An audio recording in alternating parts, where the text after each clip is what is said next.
Banker's algorithm. For example, banker's algorithm works like the bankers. Bank consists the customers and bank gives the loan to satisfy the customers. Here we are, and this algorithm is used to avoid the deadlocks. So this is the deadlock avoidance algorithm.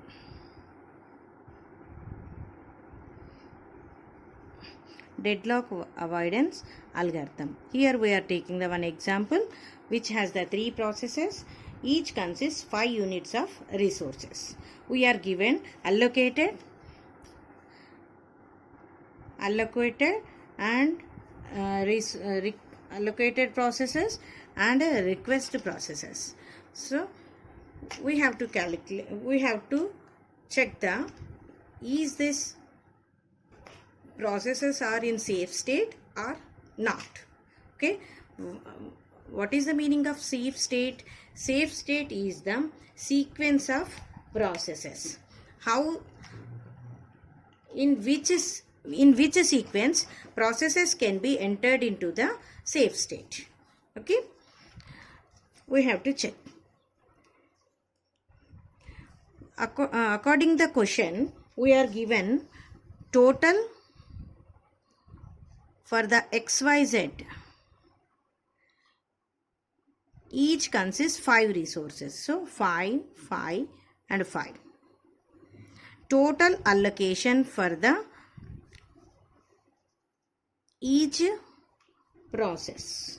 Total allocation of XYZ. This can be calculated by, we have to total this 5, 4 and 3. Total allocation for the XYZ is 5, 4, 3. We have to calculate the how many number of available resources. And these are the requests made by the each process for the resources. XYZ are the resources and P0, P1, P2 are the processes. Available can be calculated by maximum minus allocation.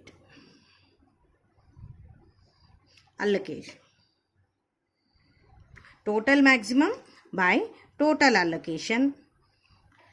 Then we got the available resources. Total maximum are 5, 5, 5. Total allocation are 5, 4, 3. Then we got the total available, that is the 5 minus 5, 0, 5 minus 4, 1, 5 minus 3, 2. So we have the available resources as 0, 1, 2. In the first step, we check P0 is allocated 1, 2, 1 and it requests 1, 0, 3. In the P1, it allocated 2, 0, 1 and it requests 0, 1, 2. For X, it requests 0. For Y, it requests 1. For Z, it requests 2. P2 allocated 2, 2, 1 for XYZ and request 1, 2, 0. We have the available resources are 0, 1, 2. We have to check is these can be satisfied for any process. 1, 0, 3. For P0, X needs 0, but we have only 0 resources. And P2 also requests 1. Here we have the 0. For P1, for X it is the 0. For Y it is requesting 1, and for Z it is requesting 2. So P1 satisfies only the instances available at current position.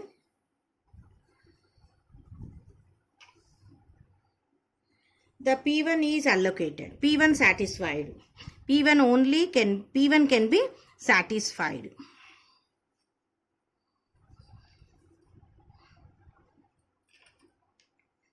So P1 is allocated the requested resources.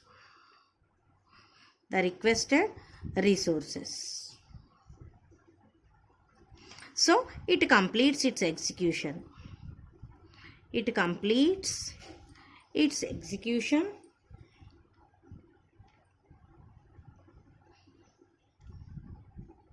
and releases resources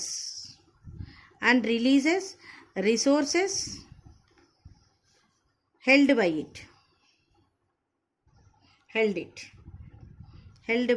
it there is 0 1 2 is the requester, and it held by the requester is 201.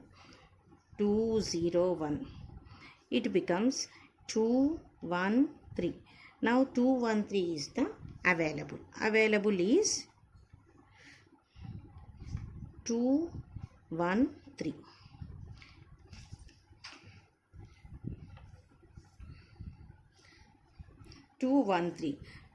Now in the next step we have to check which process satisfied this.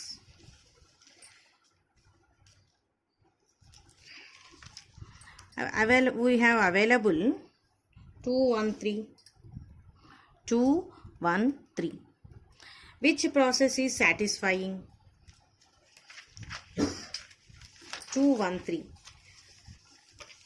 Process P2 needs 120 and we have 213. P0 needs 103. For Z it needs 3. We have the 3. So P0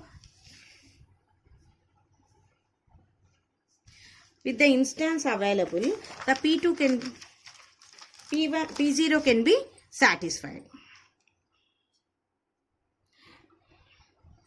For available instances, only the process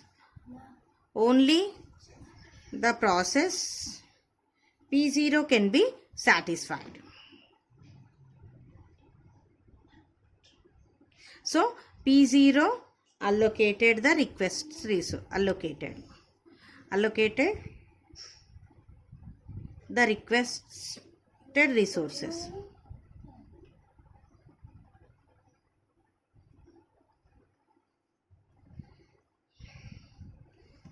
It completes its execution.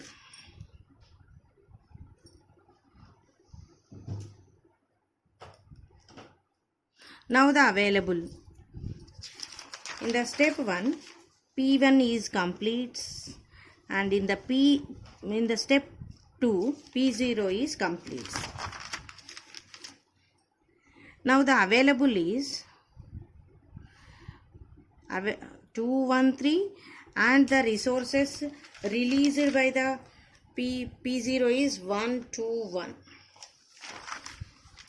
plus 121. This is equal to 334. Now the available is 334.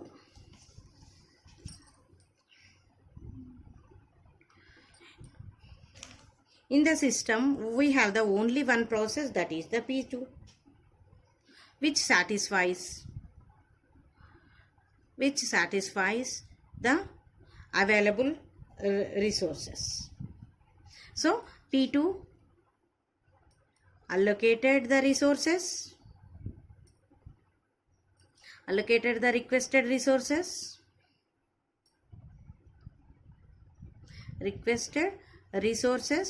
and completes its execution.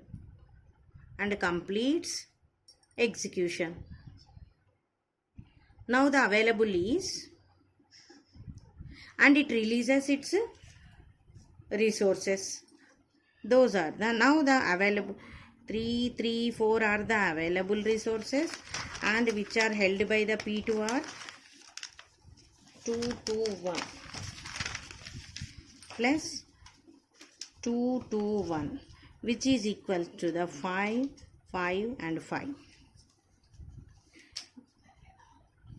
So all resources are the given requests